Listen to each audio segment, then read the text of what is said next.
예, 저도 다른 의원님들의 질의 흐름에 좀 맞추기 위해서 축구협회와 관련된 질의를 먼저 해보겠습니다. 우선 저는 개인적으로 우리 홍명보 감독의 팬입니다. 정말 모든 국민이 그러셨겠지만 2002년 월드컵 때 승부차기에서 마지막 킥으로 나서서 승리를 확정짓는 골을 넣고 환하게 웃으면서 정말 그라운드를 도는 홍명보 감독의 그 표정은 국민들에게 엄청난 희망과 위안의 그런 상징이었다, 그런 생각을 하고 있습니다. 그럼에도 불구하고 그러한 홍명보 대표팀 감독의 선임 과정과 관련해서 질의를 하게 된 것을 매우 유감스럽게 생각을 합니다. 존경하는 신동욱 위원님의 말씀처럼 국민께서 오해가시는 것이 있다면 오해를 풀어드리는 자리여야 되고, 또 정말 계속 의혹이 남아있다면 그 의혹을 대신해서 질의를 하는 것이니까 그런 차원에서 성의 있게 답변을 좀 해주셨으면 좋겠습니다. 우선 정몽규 증인께서 위원님들이 이 테이블에 놓아주신 이 서신 이 내용에 보니 두 번째 페이지에 이번 선임 과정과 여론 형성 과정은 앞으로 이런 방식으로 한국 축구대표팀 감독을 뽑으면 안 된다는 교훈을 우리에게 주었습니다. 이렇게 기록하고 계신 무슨 뜻입니까? 예를 들어서 제시마시 감독을 신동욱 위원님께서 말씀해 주셨는데 실질적인 실질적인 거는 가장 문제가 됐던 거는 세금 문제가 있었습니다. 세금 문제는 그 감독이 증인 잠시만요. 나중에 제가 발언할 기회를 드리겠어요. 나중에 설명드리겠습니다. 본 위원이 이해하기는 지금 국민께서 많은 의혹을 가지고 계신 우리 정몽규 증인의 어떤 일방적인 어떤 지시나 의지에 따라서 홍명보 감독이 그냥 그렇게 선임된 것 아니냐라고 하는 그런 부분들 의혹을 다시는 사지 않아야 되겠다는 그런 반성적 문구로 저는 읽었는데 증인께서는 정반대의 답변을 좀 하고 계신다고 저는 생각이 되거든요. 자, 이건 나중에 좀 다시 물어보겠습니다. 자, 그러면 좋습니다. 지금 국민께서 대개 이제 언론 보도를 통해서 과정을 알고 계십니다만 그래도 혹시 이 국회 방송을 보시는 국민들, 잘 모르시는 국민들도 계실 수 있기 때문에 핵심만 제가 질문을 하려다가 그래도 하나하나 좀 설명을 하면서 좀 여쭤보겠습니다. 우선 제10차 전력강화위원회에서 결정된 최종 후보 3명이 있었는데 그중에 외국인 감독은 유럽 현지까지 찾아가서 대면 면접을 했고, 그렇죠?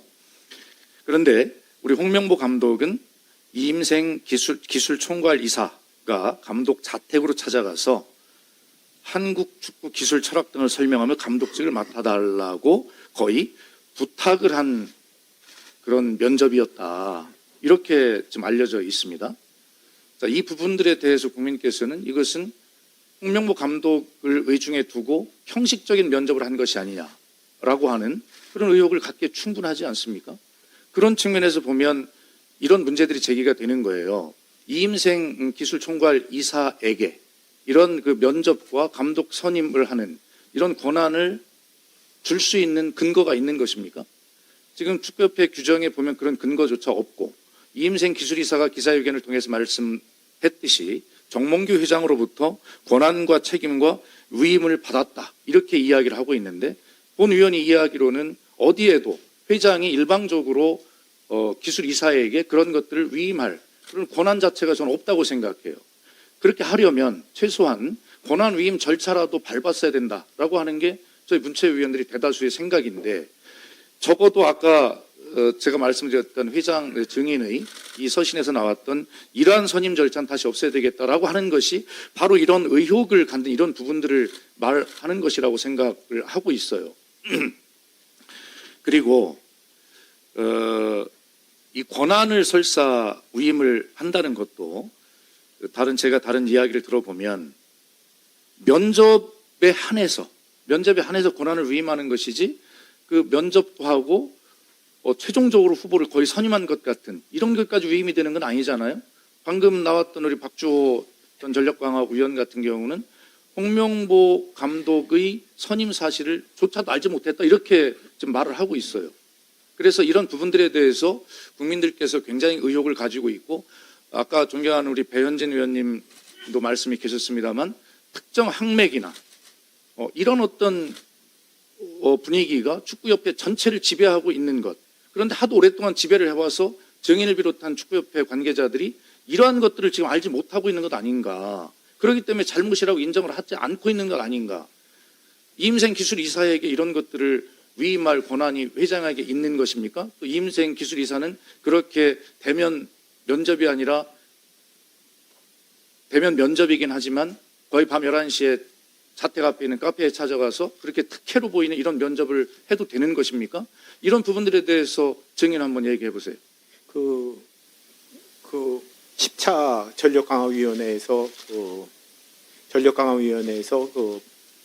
박은호, 포엣, 홍명보 감독을 3명을 추천을 했고 저와 정혜성 위원장의 면담에서 정혜성 위원장께서 홍명보 감독으로 했으면 좋겠다 이렇게 말씀을 하셨습니다.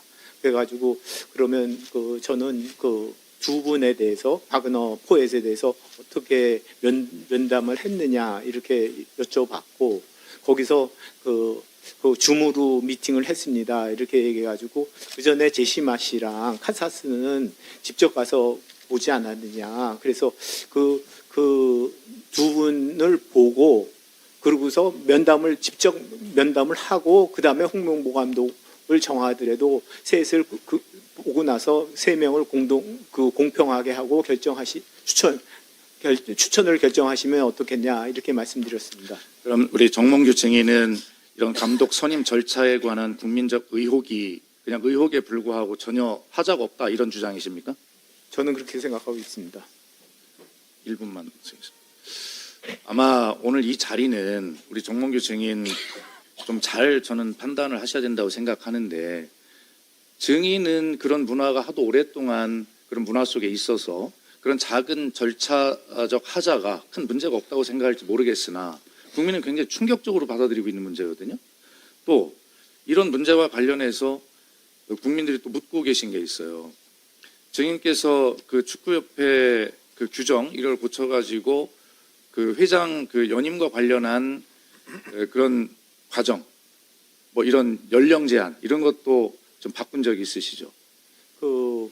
FIFA나 AFC의 경우에 있어서는 70세 연령 제한이 있고요. 3회 제한이 이렇게 돼 있습니다.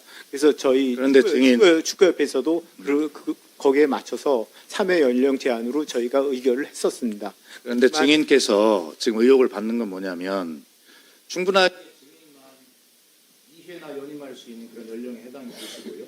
나머지 직전 도전자들이나 잠재적 그 도전자들은 모두 70세가 훨씬 넘어 있는 상황이어서 이 70세의 규정으로 바꾸게 되면 증인만 축구협회 회장을 4회 연임할 수 있는 이런 길을 터는 것이 아니냐라고 하는 것이 국민적 의혹이에요.